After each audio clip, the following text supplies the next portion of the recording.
La première ministre de l'État le plus peuplé d'Australie a démissionné, vendredi, sur fond d'une enquête pour corruption, laissant les habitants de Sydney, confinés depuis des mois, sans leader.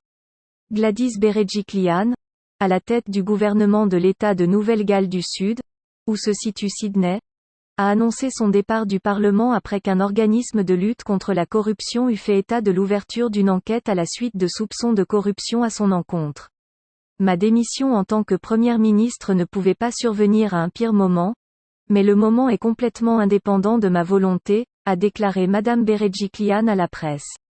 Je ne veux pas détourner l'attention de ce qui devrait être la priorité du gouvernement de l'État pendant cette pandémie, à savoir le bien-être de nos citoyens.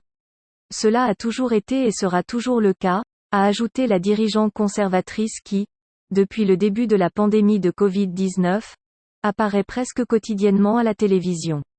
Depuis fin juin, les quelques 5 millions d'habitants de Sydney sont confinés, une mesure qui devrait être levée le 11 octobre. Le nombre de cas quotidiens de Covid-19 a commencé à baisser mais la Nouvelle-Galles du Sud continue d'en enregistrer plus de 800 par jour.